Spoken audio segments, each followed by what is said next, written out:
የዛፍ ጭራሮ መስሎ ሰማይ ላይ ሰማዩ ተሰነጠቀ እስኪመስል ድረስ ብልጭታ እናያለን። ያንንም የክርስቶስን ምጽአት ምሳሌ አድርጎ ገልጾታል። ያ መብረቁም እንዲያስፈራና እንዲያስደነግጥ የክርስቶስ ምጽአትም ያስፈራል።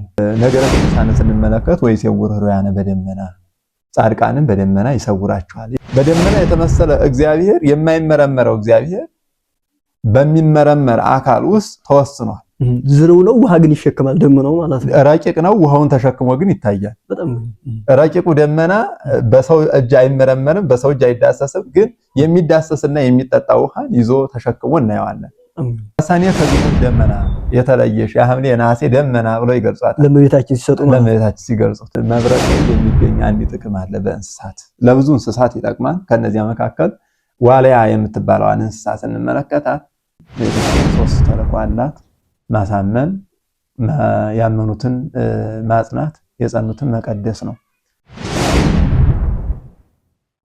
በስመ አብ ወወልድ ወመንፈስ ቅዱስ አሐዱ አምላክ አሜን። ሰላም ጤና ይስጥልን።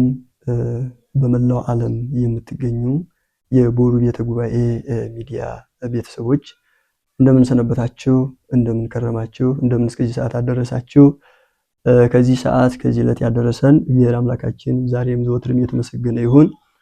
ይህ ቀጥታ ከቦሩ ቤተ ጉባኤ የሚተላለፈው የዕለቱ መርሃ ግብር ነው። በዕለቱ የያዝነው መርሃ ግብር ወርሁ ወርሃ ክረምት እንደመሆኑ በዚህ በክረምት ምን እንደሚሰማ ምን እንደሚታይ ከሱ አንዳንድ ሐሳቦችን እያነሳን እንቆያለን ማለት ነው። የዛሬው መምህራችን መምህር ፍቅረ ማርያም በቦሩ ደብረ ብርሃን ቅድስት ሥላሴ ቤተክርስቲያን በመምህር አካል ወልድ ስም በተቋቋመው ቤተ ጉባኤ የሐዲስ ኪዳን ምሩቅ የሊቅ ደቀ መዝሙር እንዲሁም በደሴ ከተማ ቅድስት ኪዳነ ምህረት ሰባኪ ወንጌል ናቸው። እንኳን ደህና መጡ መምህር። ወይስ እንኳን ደህና ቆያችሁ? እንኳን ደህና መጡ ብለናል። እንግዲህ ዛሬ የሐሳባችንን ተቀብለው እዚህ ስለተገኙ እናመሰግናለን። እንግዲህ በመግቢያዬ እንዳነሳሁት መርሃ ግብራችን የሚሆነው ማለት ነው የሚያዩልን ሐሳብ እንግዲህ ወርሁ ወርሃ ክረምት መሆኑ ይታወቃል። በዚህ ሰዓት የሚታዩ አሉና በእነሱ ነው ዝናብ፣ መብረቅና ደመና መገኛቸውና አገኛኘታቸው እንዴት ነው የሚለውን ቢያብራሩልን።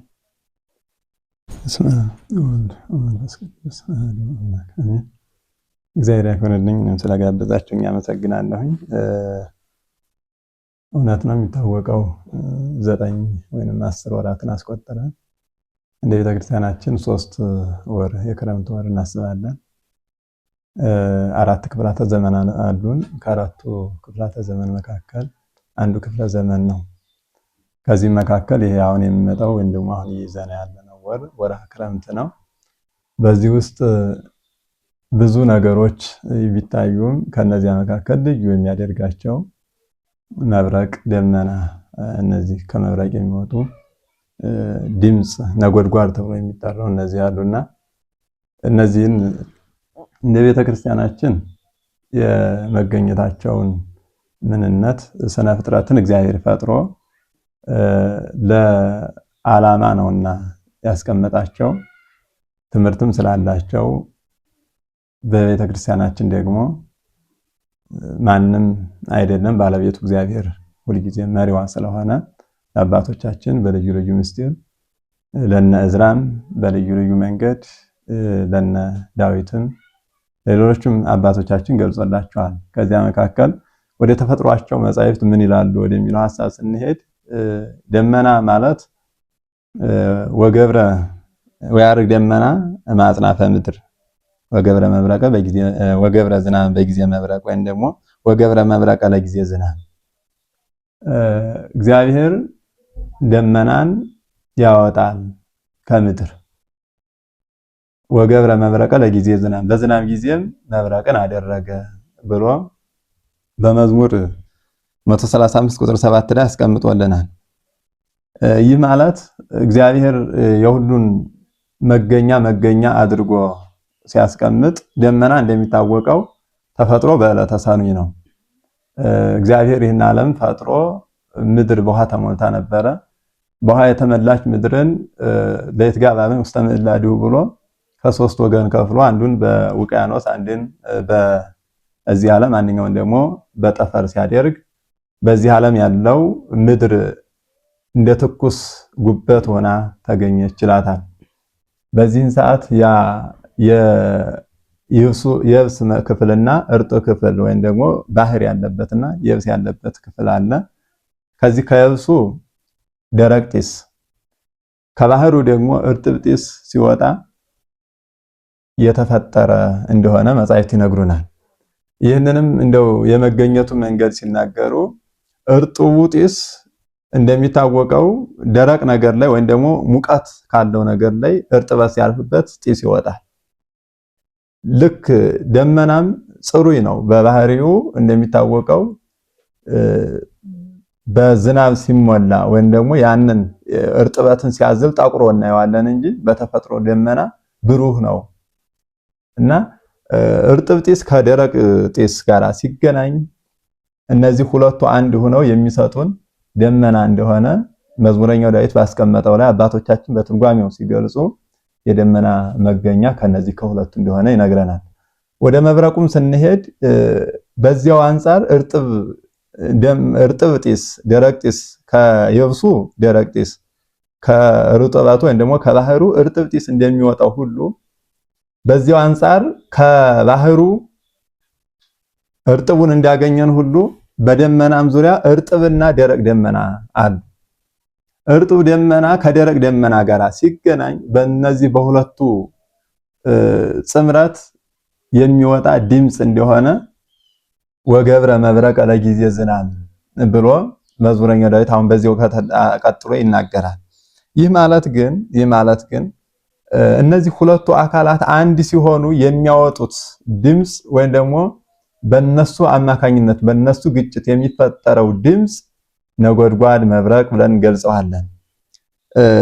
ድምጹን በሰማ ጊዜ ውሆች በሰማይ ይሰበሰባሉ፣ ከምድርም ዳር ደመናትን ከፍ ያደርጋል፣ ለዝናብ መብረቅን ያደርጋል፣ ነፋሳትንም ከቤተ መዛግብቱ ያወጣል ብሎ ትንቢተ ኤርምያስ ምዕራፍ 10 ቁጥር 13 ላይ ስንገባ ይህንን ቃል እናገኘዋለን። ነብዩ ኤርምያስም ነፋሳትን ከመዛግብታቸው ያወጣቸዋል፣ እንደዚሁም ደግሞ ደመናን ድምጹን ባሰማ ጊዜ ብሎ ይሄ የመብረቁ ነጎድጓድ በሚሰማ ሰዓት ውሃዎች እንደሚፈሉ ነቅ እንደሚመነጭ በምድር ያሉ የአንቂተ ማያት የሚባሉት በሙሉ በዚህ አማካኝነት እንደሚመነጩም ይገልጽልናል። ከምድርም ዳር የደመናትን አደረገ ወይም ደግሞ ከፍ ያደርጋል ብሎ የተናገረበት የምድር ዳር የሚባለው እንግዲህ ምድር እንደሚታወቀው በባህር ላይ ነው የጸናችው። በስነ ፍጥረትም ወደ ሳይንሱም ስናስብ 70% በላይ ውሃ ክፍል እንደሆነ የምድርን ክፍል የሚሸፍነው ውሃ እንደሆነ ይታወቃልና ምድር በውሃ የተከበበች በውሃ ላይም የጸናች እንደሆነ ተደጋጋሚ ስነ ፍጥረታዊ ወይም ደግሞ ተፈጥሯዊ ህልውናዋ በዚህ የጸና እንደሆነ እናውቃለን ወይም ደግሞ ይገለጻል። ከምድር ዳር ደመናትን ከፍ ያደርጋል ያለው የደመና መገኛ ከምድር እንደሆነ ሲገልጽልን ነው። ይሄ ደመና ከምድር ተገኝቶ ብዙ ጊዜ የምናስበው እኛ ከሰማይ ዝናብ እንደሚመጣ እንጂ ደመና ከየት እንደሚወጣ ከየት እንደሚገኝ የደመና መገኛው ከሰማይ ዝናብ ስለመጣ ብቻ ከሰማይ ይመስለናል፣ ግን አይደለም። ይሄ አንድ ግምታዊ ንግግራችን ይሁን እንጂ ወደ ሳይንሱም ስንሄድ ደመና ከመሬት እንደሚወጣ ብዙ ጊዜ ይናገራሉ። ግን ከሳይንሱ በፊት አባቶቻችን ይሄንን ስለሚያውቁ ከምድር ደመናን ከፍ ያደርጋል ብለው የደመና መገኛ ከምድር ወደ ሰማይ እንደሆነ ገልጸው አስቀምጠውልናል። ሌላም ቦታ ላይ ከፍ ስንል ይሄንን የአረግ ደመና ተማጽናፈ ምድር ወገብረ መብረቅ ለጊዜ ዝናብ ያለውን የመብረቅን መገኛ ሲገልጽ አረቂ እህል አጣርተው እናቶቻችን ያንን አንጥረው አረቂ አድርገው እንደሚያወጡ የደመናና የደመና ግጭት መብረቅን የሚያወጣበትን መንገድም ሲናገር እንደ አረቂ አጥርቶ ያወጣዋል። አረቂ ጠርቶ የዛን ያክል እንደሚወጣ ሁሉ መብረቅም ከሁለቱ ደመናዎች ግጭት በኋላ የሚገኝ እንደሆነ ይነግረናል። ይህም ብቻ አይደለም። በተነጊሜ ረቂቅ አሁን ሁለቱ አይለያዩም። ምክንያቱም ደመና ካለ መብረቅ አለ፣ መብረቅ ካለ ደመና አለ። ግን ሁልጊዜ ነጎድጓድ ይሰማል፣ ሁልጊዜ መብረቅ ይታያል ማለት አይደለም። መባረቅት ብሎ እንደውም የመባረቅት ክፍል ብዙ ናቸው። እኛ የምናውቀው አንድ መብረቅ ብለን እንገልጸዋለን እንጂ በተከስቶም ራሱ በክረምት ጊዜ በሚገለጽበት ሰዓት እርጥብ እና ደረቅ የሚባል ወይም ደግሞ የውሃ መብረቅ፣ የእሳት መብረቅ እያሉ በተለምዶ አባቶቻችን ይናገሩታል። ይህ የውሃ መብረቅ የሚለውና የእሳት መብረቅ የሚለውም ራሱን የቻለ እንትን አለው፣ መገኛ መንገድ ያለው። ከእርጥቡ ደመና የሚወጣውና ከደረቁ ደመና የሚወጣው ኃይል ነጸብራቅ ባደረገ ጊዜ እሳት ይፈጠራል። የዚህን እሳት ወደ ሳይንሱ ከብዙ ሺህ በላይ የብረትን የማቅለጥ ያክል ኃይል እንዳለው ይነገርለታል። ጽናቱ ማለት ነው። የእሳቱ ከዚያ ደመና የሚገኘው ነጸብራቃዊ የኤሌክትሪክ ፍሰት ብለውም ይገልጹታል። ይሄን የኤሌክትሪኩን የደመናውን ነጸብራቅ ማለት ነው። የኤሌክትሪክ ፍሰት እንግዲህ ኤሌክትሪክ እና ኤሌክትሪክ እንደው እንደ ምሳሌ ስታዩት ሁለት ተቃራኒ ኦፖዚት የሆኑ ኤሌክትሪኮችን ስታገናኟቸው የሚሰጡት ድምጽ፣ የሚያወጡት ብርሃን፣ የሚያሳዩት ጨረር አለ። የደመናን ግጭት በዚህ አይነት መንገድ ሳይንሱም ይናገረዋል። ሁለቱ በተገናኙ ሰዓት የሚፈጠር ነጸብራቃዊ ሞገድ እንደሆነ ይገልጸዋል ማለት ነው። በሌላም አሁን ስንመለከት የደመና መገኛ ላይ ስናይ ከምድር ወደ ሰማይ እንደሆነ ሊቁ አባ ጊዮርጊስ በተነጊሜ ረቂቅ ዘያቁሮ ለማይ ወአርጎ ለአለ ሰማይ ለአለ ቀላይ ወአወርዶ እምኑሃ ሰማይ ብሎ ይገልጸዋል። ይህን ማለት ምን ማለት ነው? በረቂቅተን ውሃን ትሸከማለህ፣ ወደ ኑሃ ሰማይም ታወጣዋለህ። ይህን ካለ በኋላ እንደገና ደግሞ ወደ ምድር ታወርደዋለህ ብሎ ይናገራል። አሁን ሳይንስ ከምድር ወደ ሰማይ እንደሚተን የተገኘበትን ያው ቢገልጽም ቀደም ሲል ግን አባቶቻችን የደመና መገኛ የዝናብ መገኛ ከምድር እንደሆነ ቀደም ብለው እንደተመረመሩትና እንዳዩት እንደተመለከቱት የሚያሳየናል ማለት ነው። ወደ መብረቅም ስንመለከት የመብረቅ ግኝቱ አጓት ተገብቶ ቅቤ እንደሚገኝ እህል ከሁለት ነገር አድርገው በእንፋሎት በእሳት በሙቀት ኃይል አንጥረው አረቂን እንደሚያወጡ ልክ እንደዚህው መብረቅን ከሁለቱ ደመናዎች ግጭት በኋላ የሚሰጥና የሚመጣ እንደሆነ ይገልጽልናል ማለት ነው። ይህንን ነብይ እግዚአብሔር ዳዊት ሲገልጽ ስነ ፍጥረት ለሰው ልጆች መማሪያ እንደሆኑ ለሰው ልጆች ትልቅ መልእክት እንዳላቸው ሲያሳየን ነው። በዚሁ አንጻር የደመናና የመብረቅን ግርማ ደመና በመንፈሳዊ ዓለም በተፈጥሮ እንዲሁን እንጂ እንዲገኝ እንጂ እግዚአብሔር ይህን ሲያደርግ ደግሞ መቼም ስነ ፍጥረት አንክሮ ተዘክሮ ምግበ ስጋ ምግበ ነፍስነት አላቸው። የመብረቅን ነጎድጓድ ሰምተን ግርማ መለኮቱን የእግዚአብሔር ኃይሉን ከሃሊነቱን የምናውቅበት አንድ መንገድ እንደሆነ ሌላ ጥቅሞቹ ወደ ላይ ወደ ታች በሚቀጥለው ሐሳባችን ብናየውም እዚህ ጋር የምናየው ግን ደመና ምንድነው ስንል በመንፈሳዊ እግዚአብሔር ብዙ ጊዜ በዮሐንስ ወንጌል በማቴዎስ ወንጌል ምዕራፍ 3 ላይ ስንሄድ ጌታችን ኢየሱስ ክርስቶስ በዮርዳኖስ ሲጠመቅ አብ በደመና ሆኖ ዝንቱ ውእቱ ወልዴ ብሎ ተናገረ ብሎ ይገልጻል። አሁን የምናውቀው በምድር የምናየው ደመና እግዚአብሔርን ወስኖ ተሸክሞት እግዚአብሔር በዚያ ደመና ሆኖ አይደለም። እግዚአብሔር ደመና ብሎ የገለጸው ደመና ከፍ እንዲል የእግዚአብሔርን ግርማውን ወይም ደግሞ ልዕልናውን ከፍታውን ሲገልጽ እንደገና ደግሞ ደመናን የእግዚአብሔር አይመረመርነቱን ይገልጸዋል። ረቂቅ ሲሆን ግዙፍ ዝናብን እንግዲህ ዝናብ ስናየው ሰማይ ላይ ጠቁሮ እናየዋለን፣ ሲወርድ ወደኛ ውሃነቱን እናረጋግጣለን። እንዲወተን ግን ዝናብ የት ላይ ነው ያለው ብለን መርምረን እንዳሰን ማየት አንችልም። ያን የሚያደርግ እግዚአብሔር ሁሉን በደመና በነፋስ ወደ ጋዝ ጭኖ በደመና አይበት ቋጥሮ ዝናብን ወደኛ እንዲያመጣ ደመናን እንዲሸከም ያደረገበትን ምስጢር ስንመለከት ረቂቁ ደመና ግዙፉን ውሃ እንደተሸከመ እግዚአብሔር በባህሪው ረቂቅ ኃያል ምጡቅ የማይመረመር ሲሆን የማይመረመር እግዚአብሔር ፍጥረታትን ሲመግብ ፍጥረታትን አጽንቶ የሚኖር የፍጥረታት ሁሉ ገዥና ባለቤት እንደሆነ የምንማርበትም የምንረዳበትም መንገድ ነው። በሌላኛው አሁንም ደመና በእግዚአብሔር ግርማ መለኮት ይመሰላል። በደብረ ታቦርም ላይ በደመና እንደተገለጸ በዮርዳኖስም ላይ በደመና እንደተገለጸ ለነቢያትም ብዙ ጊዜ በደመና ሆኖ ተገለጸ ተነጋገራቸው ይለዋል። ይሄ የደመና አይመረመርነትን እኛ ስጋዊ ፍጡር ስንሆን ሰው ስንሆን ቀና ብለን እናያለን እንጂ መመርመር እንደማንችል የእግዚአብሔር ባህሪ አለመመርመሩን የምንማርበትና የምንረዳበት ስለሆነ ይህ እንድንማርበት ደመና ከተፈጥሯዊ ከስነ ፍጥረት መግቦቱ በተጨማሪ መንፈሳዊ መልእክት እንዳለውም እንረዳለን። ወደ መብረቁም ስንመለከት መብረቅ እንደሚታወቀው ብርሃን አለው፣ ድምፅ አለው፣ ነጸብራቅ የሚታይ ነገርም አለው በጊዜው። ልክ አንዳንድ ጊዜ የዛፍ ጭራሮ መስሎ ሰማይ ላይ ሰማዩ ተሰነጠቀ እስኪመስል ድረስ ብልጭታ እናያለን። ያንንም የክርስቶስን ምጽአት ምሳሌ አድርጎ ገልጾታል። በከመ ይወፅእ ምስራቅ ወእምዕራብ፣ መብረቅ ከምስራቅ እስከ ምዕራብ እንዲታይ ከምስራቅ ወጥቶ ወደ ምዕራብ ወይም ደግሞ ከምዕራብ ወደ ምስራቅ ብልጭታው በምስራቅ የታየው በምዕራብ በፍጥነት እንዲታይ ለሁሉም እንዲገለጽ ከማሁ ምጽአቱ ለወልደ እጓለ እመሕያው የክርስቶስን መምጣቱ እንደዚሁ የተገለጸና የታወቀ ነው ብሎ ይገልጸዋል። እንግዲህ መብረቅ ሲጮህ ወይም ደግሞ መብረቅ ሲታይ ለሁሉ ነው። ተሸሽጎ የሚቀር የለም። ድምፁን የማይሰማ የለም። ብልጭታውንም የማይ የለም። ዓይን ያለው ማየት የቻለው ሁሉ ተገልጦ ያየዋል። የክርስቶስ መምጣትም እንደዚሁ እንደሆነ ይገልጸዋል። ያ መብረቁም እንዲያስፈራና እንዲያስደነግጥ የክርስቶስ ምጽአትም ያስፈራል። ያን ጊዜ ሁለት ፍርድ አለ። አንድ የሕይወት፣ ሁለት የሞት። የሞት ፍርድ ለኃጥአን ነው። የሕይወት ፍርድ ለጻድቃን ነው። ያ ፍርድ የሚሰጥበት ሰዓት ደግሞ ያስጨንቃልና የመብረቁ ትልቁ ትርጉምና ምሳሌም የክርስቶስ ምጽአት እንደሆነ ቅዱስ ቃሉ በማቴዎስ ወንጌል ምዕራፍ 24 ላይ ስንገባ እናገኘዋለን። ይህ ማለት እያንዳንዳቸውን ስነ ፍጥረት አንክሮ ተዘክሮ ምግበ ሥጋ ምግበ ነፍስ ተብሎ የተገለጹት ከደመና ለምግበ ሥጋ ዝናብን ቋጥሮ አዝንሞ እናገኝበታለን። ለምግበ ነፍስነት ደግሞ የሚደረግልን ነገር በደመና ውስጥ እመቤታችን በደመና ተመስላለች።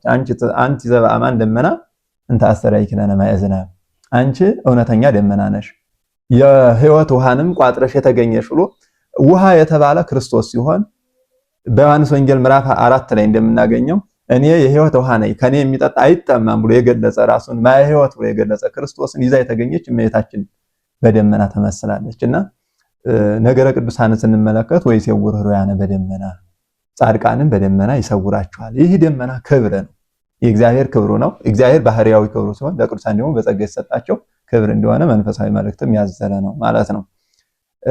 እንደማጠቃለያ ግን ደመና ይሄ መንፈሳዊ በተፈጥሮ በስነ ፍጥረቱ ስንመለከት፣ በሳይንስ ዓለም ደግሞ ክላውዲ ሲድ ወይም ደግሞ ሲድ ክላውዲ የሚባል አለ። የደመና ዘር ተብሎ ምርት እያመረቱ የውጭ ዓለማት ወይም ደግሞ ወደ ሀገራችን በቅርብ ጊዜ ተሞክሯል የሚባል ነገር እንሰማለንና እነዚህ ግን ከዚህኛው ደመና ልዩ ናቸው። ምናልባት የተፈጥሮዊ ደመናው ጥቅሙ ብዙ ነው፣ የሚጎዳው ነገር የለውም። ይህንኛው ሰው ሰራሽ ደመና የሚባለው ግን ጉዳት ጥቅም እንዳለው ሁሉ ጉዳት እንዳለው ይነገራል። መቼም ሰው ወዶ አይደለም ከተፈጥሮ ውጭ የሆኑትን ነገሮች ተጠብቆ የሚያደርጋቸው ነገሮች ሁሉ ጉዳት አላቸው። መድኃኒት እንጠቀማለን ሲያመን፣ የምንጠቀመው መድኃኒት ለጭንቀታችን እንጂ መድኃኒቱን ወደነው አይደለም። ዓለምም ምናልባት በረሃማ ለሆኑ ዝናብ ለሌላቸው አካባቢዎች ለማድረስ ይህንን በስነ ፍጥረት ላይ ተመራምራ በምርምር ማዕከል ሰርታ ደመናን ሰርታ ዝናብ አድርጋ ብታወርድልንም ወይም ደግሞ ቢያወርዱልንም የምሁራኖቹ ግን ጎንዮሽ ጉዳት እንዳለውም ብዙዎቹ ይናገራሉ። ይሄ ምንድነው? አሲዳማ ነገር አለ። በሁለት መልኩ ነው ደመናው የሚሰራው ይላሉ። አንደኛው ላይ ግን መምህራችን ወደ ጉዳቱ ከመግባቱ በፊት ምናልባት አገኛኘቱ ላይ የተወሰነ ምናልባት እንግዲህ ሰው ሰራሽ ደመና አለ ብለውናልና ያው ቢነገርም ግን እንደው አዲስ ነው ለሚሰማው ማለት ነው። እና እዚህ ላይ ምናልባት አገኛኘቱ ላይ የተወሰነ አገኛኘቱ እንግዲህ ማለት ያው ብዙ ምሁራን የሚገልጹት በሁለት መንገድ ነው። የሚሰጥበት መንገድ ነው የሚገኘው ግን ሲልቨር አዮዳይድ የሚባል በኬሚስትሪ የሚታወቅ አለ። አሲዳማ ነገር ነው። ከዚህ አካል የሚወጣ ይህ አካል የተበታተኑ ጥቃቅን የሆኑ የውሃማ አካላትን ወደ አንድ ሰብስቦ ወደ ደመናነት የመቀየር አቅም አለው ተብሎ ይታመናል። ይሄ በሁለት መልኩ ይደረጋል። አንደኛ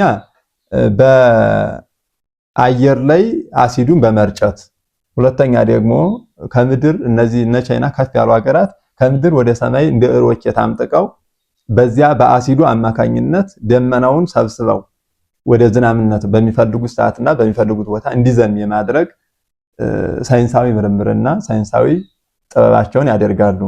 ግን ይሄ ጉዳት እንዳለውም ይነገራል። ጠቅምነቱ የታወቀ ነው። ዝናብን አግኝቶ የማይጠቀም የለም። ግን ጉዳቱ በዚህ በሲልቨር አዮዳይድ ተብሎ በሚጠራው አሲድ አማካኝነት አሲዳማ ጋዝ የሚፈጠር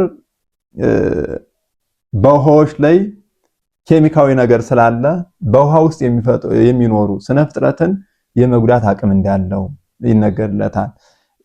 ይሄ አሲዳማ ኬሚካል በወረደ ሰዓት በውሃ ውስጥ ደግሞ ብዙ ተዋሲያን አሉ። በአይን ከሚታዩት ከግዙፋኑ ጀምሮ በአይን የማይታዩ ረቂቃን ስነ ፍጥረቶች አሉ።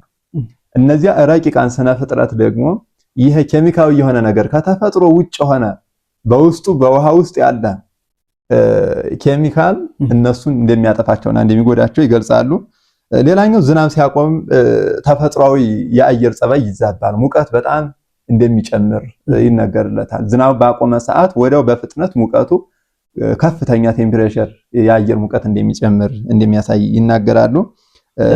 አየር ጸባይም እንደሚዛባ በክረምት በበጋ የሚለውን ተፈጥሯዊ ዑደቱን እንደሚያዛባም ይነገርለታል። ይሄ እንደው እንደማሳያ ያክል ነው። ምሁራኑ በሰፊው ያውቁታል።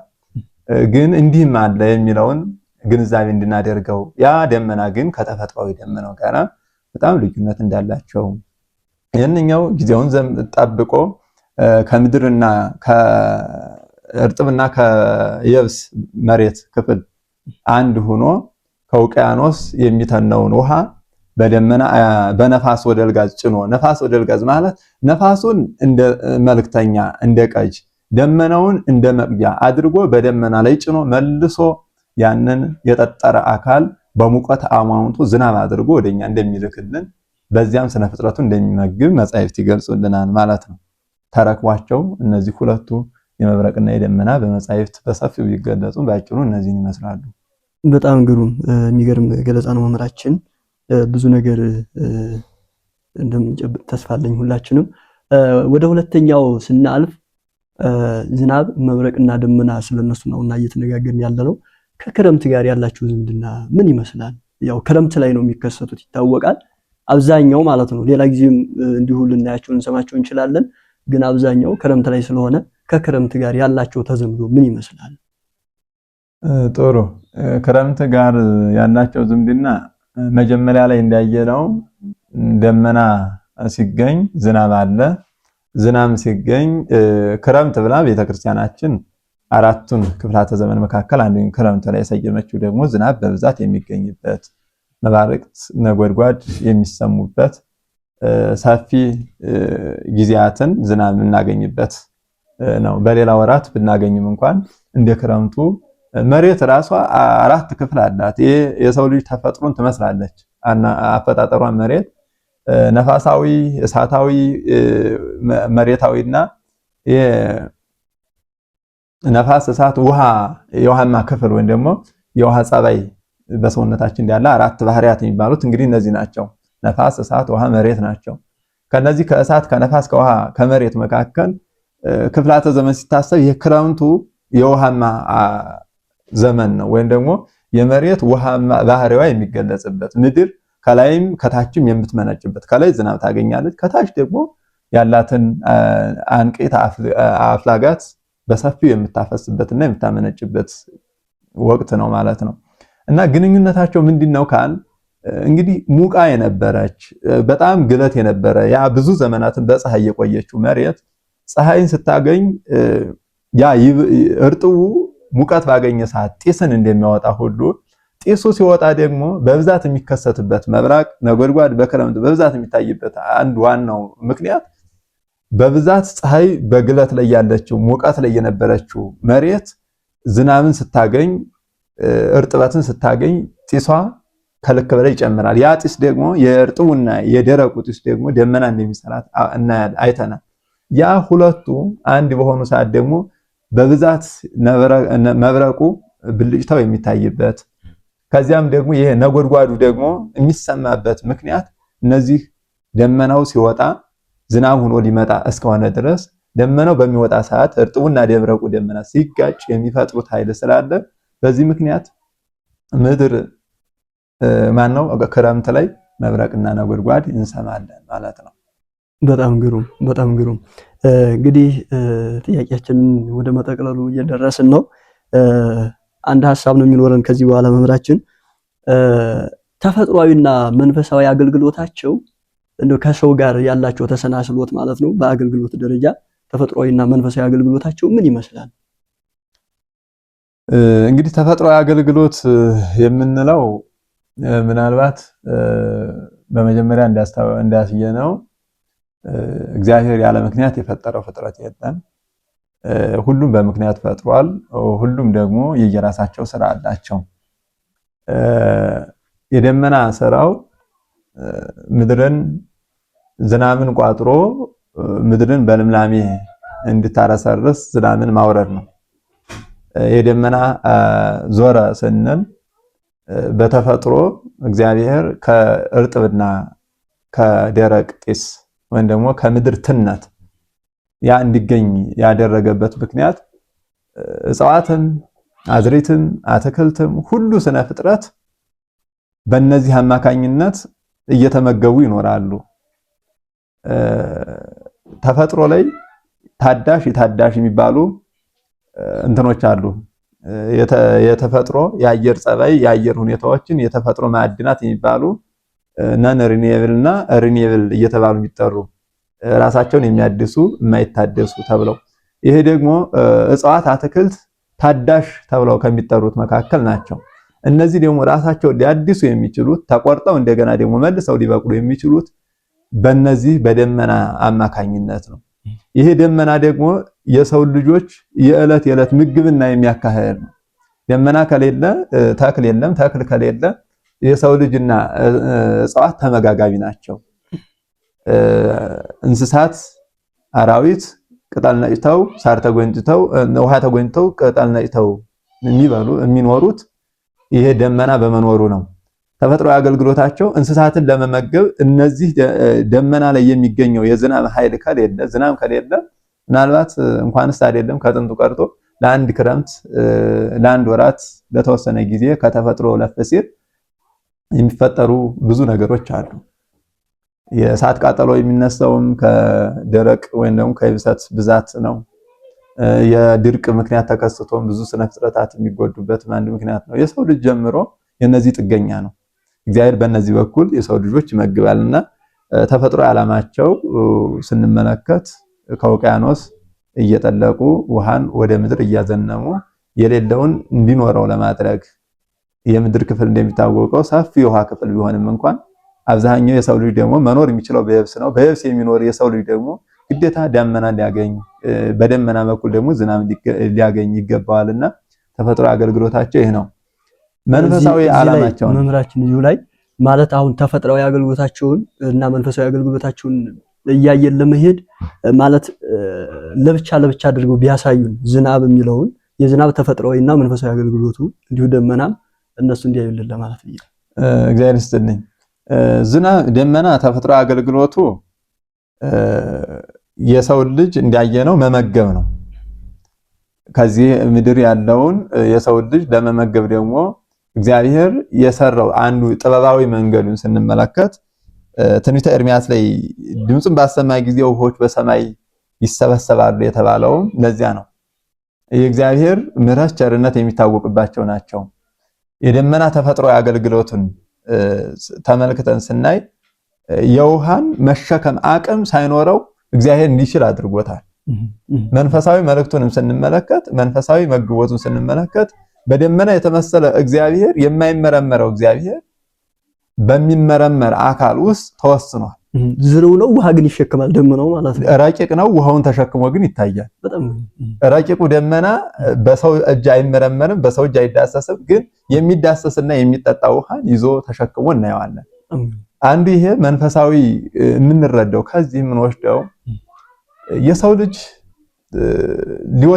ሊወስነው የማይቻለው ፍጥረት ሊመረምረው የማይቻለው እግዚአብሔር የተገለጠባት እመቤታችን አንቲ ዘበአማን ደመና ተብላ የተገለጸችውም ለዚያ ነው።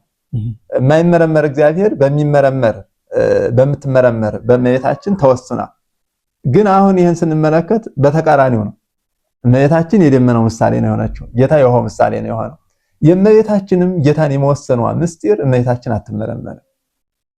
ረቂቅ ደግሞ ደመናም ሁለት አይነት አባቶች ሲተረጉሙ ከሰኔ ከግንቦት ደመና የተለየሽ የሐምሌ የነሐሴ ደመና ብለው ይገልጿታል። ለእመቤታችን ሲገልጹት የሰኔ የግንቦት ደመና ታይቶ ዝናብ ሳይሰጥ ይበተናል።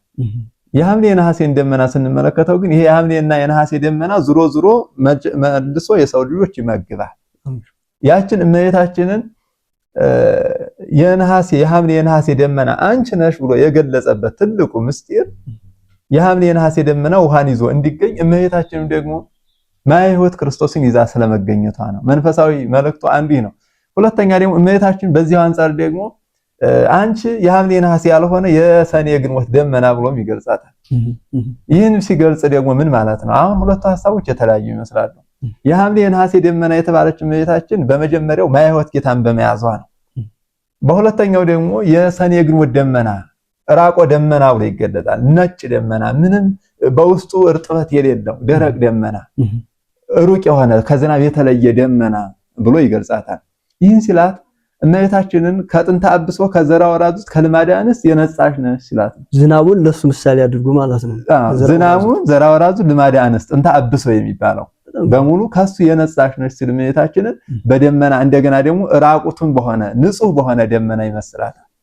እና ሊቃውንት በተገለጸላቸውና በየአውዱ አንድ ነገር ስናይ ለዚያ ነው ከላይ አርዕሱን ከታች ህዳጉን ተመልክታችሁ መጻሕፍትን መርምሩ ብሎ አባቶቻችን ይመክሩንምና እመቤታችንን በሁለቱም ይመስላታል።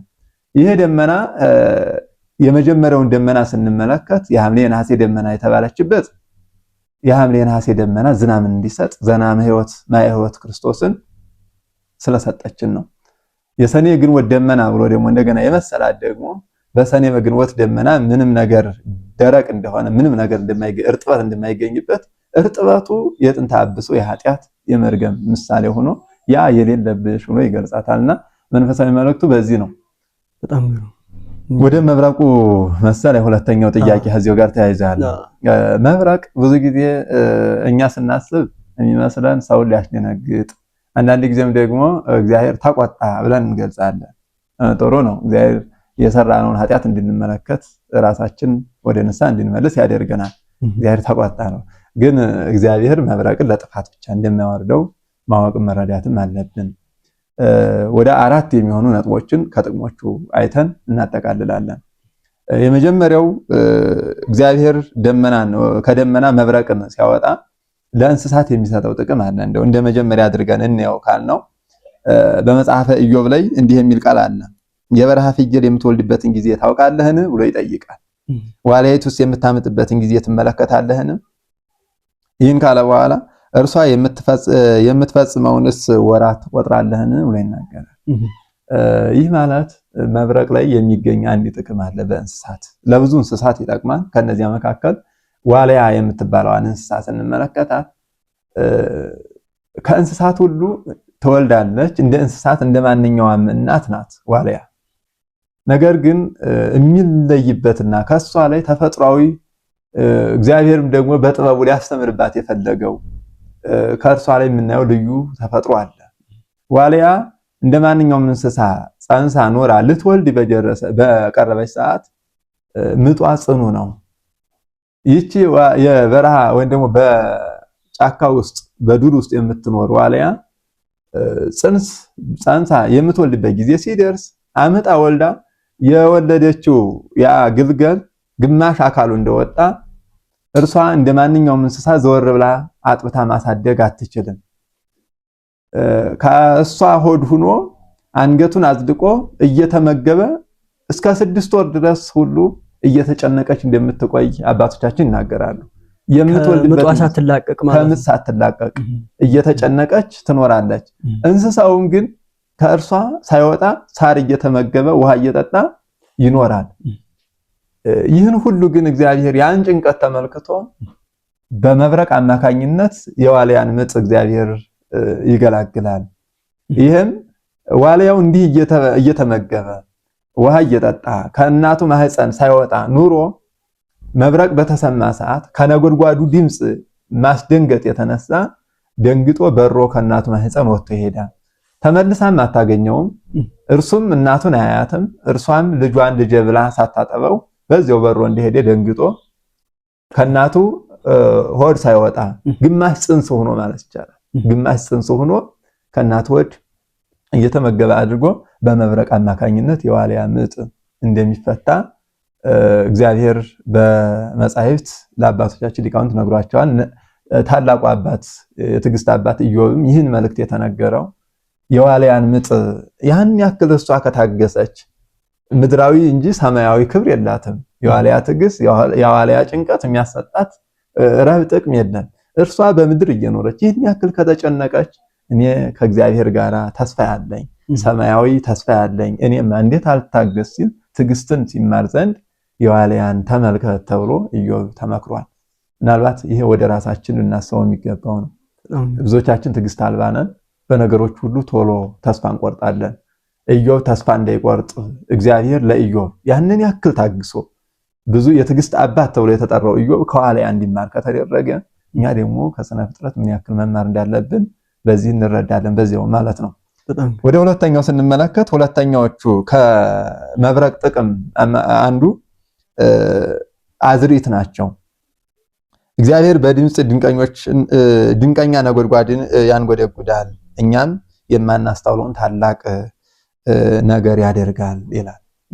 እግዚአብሔር ከመብረቅ ድንቀኛ የሆነ የሚያስደነግጥ የሚያስፈራ ግሩም የሆነ ድምጽን ያሰማል።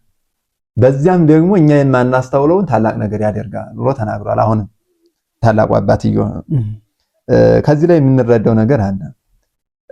በእጽዋት በአትክልት በአዝሪት ላይ የመብረቅ ጥቅም አለው። ምናልባት እነዚህ አንድነታቸው መገናኘታቸውንም ቅድም ከተነሳው ጥያቄ ጋር ማየት ያለብን መብረቅ ዝናብ ብቻ አይደለም ምድርን የሚመግባት።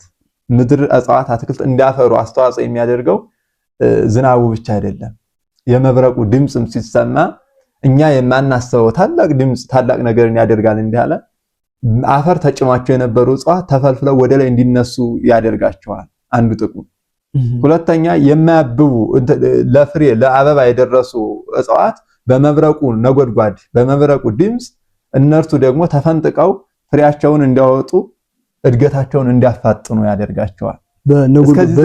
በድምጹ ነው አይደል? ድምጹ ሲሰማ እንደምታዩት ሁላችን ደነግጣለን። መሬት የተነቃነቀች እስኪመስለን ድረስ ተባለን። በዚያን ጊዜ መሬት ላይ ተጭኗቸው የነበሩ እጽዋት ወደ ላይ አፍልተው እንዲነሱ ያደርጋቸዋል። ይህንን አንድ ጥቅም እንዳለው በዚያውም እኛ የማናውቀው ታላቅ ነገር ካለው መካከል ይህ እንደሆነ አባቶቻችንን ይናገራሉ። እኛ አንመረምረውም። ምናልባት ገበሬ ይዘራል እንጂ የዘራውን እንዴት እንደሚበቅል እንዴት እንደሚያፈራ መመርመር አይችልም። ነገር ግን እግዚአብሔር በደመና ብቻ በዝናብ ብቻ ሳይሆን በዚህ መብረቅንም ነጎድጓድንም አምጥቶ ፍጥረቱን እንደሚመግብና ድንቅ ነገር እንደሚያደርግ መጻሕፍት ይነግሩናል። አባቶቻችንም ይህንን ምስጢር በልባቸው ከልበ መምህራን ተቀብለው ለሰው ልጆች ደግሞ ለሚተኩት ለትውልድ እየመከሩና እያስተማሩ እያንዳንዱ ስነ ፍጥረት ያለውን ጥቅምና አገልግሎት ይነግሩናል ማለት ነው። ወደዚያኛው ወደ አራተኛው ሶስተኛው ስንሄድ ለተግሳጽ መብረቅ ይጮሃል። ይህንን ብዙ ጊዜ በድንጋጤ በምን የምንለው ተግሳጽ ቅዱስ ጳውሎስ በግብረ ሐዋርያት ምዕራፍ 9 ቁጥር 3 ላይ ስንሄድ ክርስቲያኖችን ያው ቅዱስ ጳውሎስ ቀናኢ ለሃይማኖቱ ከመሆኑ የተነሳ ሲያደርግ የነበረውን ታሪክ ይነግረናል። ክርስቲያኖችን እያሳደደ ከዋሉበት አላሳድር ካደሩበት አላውል እያለ በነበረበት ሰዓት ክርስቶስ በደረቅ ፀሐይ በምልክት በመብረቅ ድምጽ እንደተሰማው እንደተገለጸለት ከዚያም የተነሳ ማነህ ብሎ እንደተጨነቀ ይነግራል። ገና ወደ ክርስትና ሳይመጣ ማለት ነው። ሳይጠራ የተጠራበት መንገድ አንዱ የቅዱስ ጳውሎስ በዚያ ግርማ ነበረ። መጀመሪያም ተመክሯል። ይበሰከረ ጊዜ ላይ ለቀኖት ላይ መቆም ላንተ ይበሳል እንጂ ለቀኖቱ አይደለም እየተባለ የተመከረ የመጣ ቅዱስ ጳውሎስም ይህ የመብረቅ ነጎድጓድ በተሰማ ጊዜ ምንድነው ብሎ ወደ እግዚአብሔር እንዲመለከትና የእግዚአብሔርን ግርማ እንዲመለከት አድርጎታል። እግዚአብሔር ሊገስጽ ሲፈልግ በዚህ ልክ ድምጹ እንኳንስ አይደለም ስራ ያለበትን ስራ የሌለበትን ያስደነግጣል። መብረቅ ሲጮህ የማይደነግጥ የለም፣ ሁሉ ይርዳል፣ ይንቀጠቀጣል። ለምን? የሚወጣው ድምጽ ግብታዊ ነው፣ ደግሞ ፈጣን ነው፣ ደግሞ አስጨናቂ ነው። ያን ድምፅ በሰማ ሰዓት ጳውሎስም ተጨንቋል። ሲጨነቅ ግን ወደ እግዚአብሔር መጨረሻ ላይ ጥሪው በዚያ መልኩ እንደሆነለት ተገስጾ ተግሳጹን ሲሰማ እኛንም በብዙ መንገድ እግዚአብሔር ይገስጸናል። ምናልባት እንደ ጳውሎስ መብረቅ ባወርድም በብዙ መንገድ ወደኛ የሚላክልን መልእክት እንድናስተውል እግዚአብሔር ይርዳን። ቅዱስ ጳውሎስ ይህን መልእክት ሲሰማ ነው ወደ እግዚአብሔር እንዲመጣ ያደረገው። በኋላም መጀመሪያ የነበረበትን ግብር ትቶ በክርስትናው ጸንቶ አሳዳጅ የነበረው ተሳዳጅ ሆኖ መከራ ተቀብሎ እንዲያልፍ ያደረገው ይህ አንዱ ጥሪ ነው ማለት ነው። ሌላኛው የመጨረሻውን ስንመለከት ውሃዎች ይመነጫሉ። መብረቅ በሚጮህ ሰዓት አንቂት እንዲፈለፍሉ